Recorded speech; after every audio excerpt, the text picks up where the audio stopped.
Hello guys, કેમ છો બધા? મજામાં? આશા રાખું છું કે બધા મજામાં હશો. સૌથી પહેલાં બધાને મારા જય શ્રી કૃષ્ણ.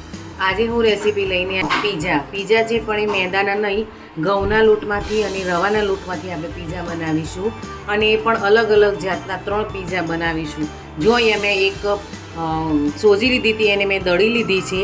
અને 2 કપ જેવો ઘઉંનો લોટ છે. જો તમારે રો વધારે લેવું હોય ને ઘઉંનો લોટ ઓછો લેવો તો પણ તમે લઈ શકો છો. ચાલો આપણે બનાવવાનું સ્ટાર્ટ કરીએ. હું એમાં એડ કરીશ દળેલો રવો, પછી એમાં એડ કરીશ ઘઉંનો લોટ. હવે અહીંયા હું દળેલી ખાંડ એડ કરીશ કે જેથી ઈસ્ટને એક્ટિવ બનવામાં મદદ કરે. 3 ટેબલ સ્પૂન જેવી મેં ખાંડ લીધી છે. હવે હું એમાં એડ કરીશ મીઠું. હવે હું એડ કરીશ active dry East 3 table spoon હું અહીંયા એડ કરીશ.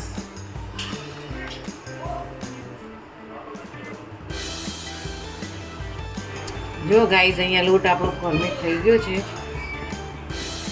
હવે આપણે એમાંથી બનાવીશું પીઝા. સોરી ગાઈઝ, આગળના જે વિડીયોમાં મારી બેટરીના કારણે મેં શૂટ કરી શકી નથી, પણ મેં અહીંયા પાણીથી લોટ બાંધી અને પછી એને મેં 2 કલાક માટે રેસ્ટ આપ્યો, એટલે ફોર્મેટ થઈ ગયો છે.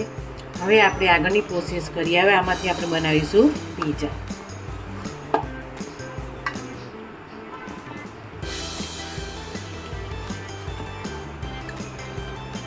જો ગાઈઝ, કોઈને મેદો ખાવું ના હોય તો તમે આવી રીતે પીઝા બનાવી શકો છો.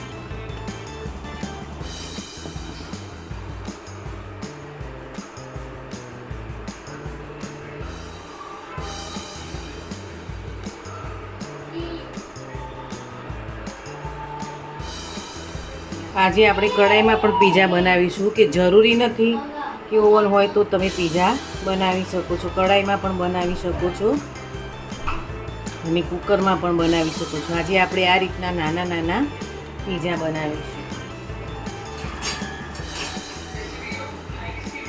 હવે વચ્ચેથી આપણે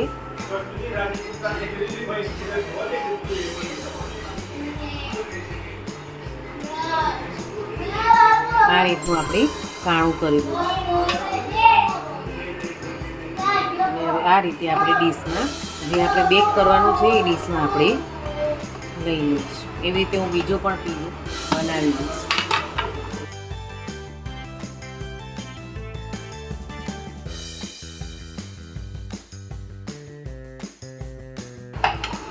જોઈ શકો છો ગાઈઝ કે મેં બંને પીઝા ડીશમાં હવે લઈ લીધા છે. હવે હું એમાં ફિલિંગ ભરીશ.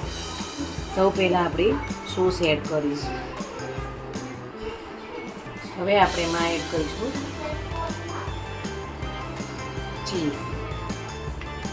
હવે અહીંયા એકમાં હું કોર્નનું ફિલિંગ્સ ભરીશ અને એકમાં છે ઓનિયન અને ટમેટોસ.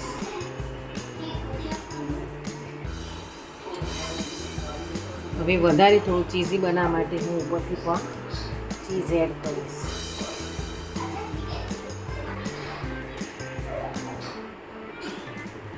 બીજું ફિલિંગ્સ કરીશ.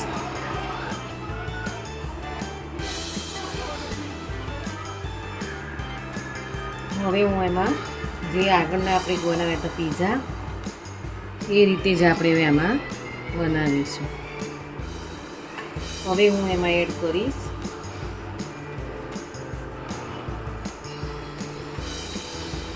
સોસ.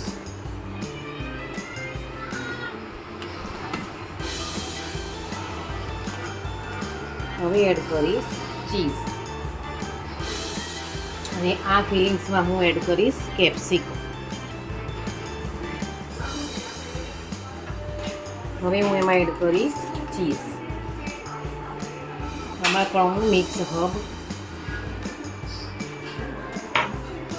અને રેડ ચીઝ. હવે હું આને બેક કરવા માટે કઢાઈમાં મૂકીશ. નીચે મીઠું પાથરી અને એની ઉપર આ મૂક્યું છે.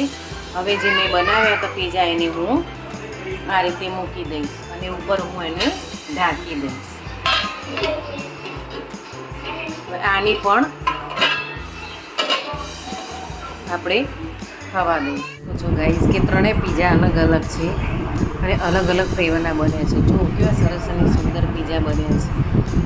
ન મેદાનો ઉપયોગ કરે છે કે કંઈ નહીં. જો ઘઉંના લોટમાંથી અને સોજીના પણ પીઝા બહુ સરસ બને છે. તમે પણ ટ્રાય કરજો ચોક્કસથી, તમને જ પણ મજા આવશે.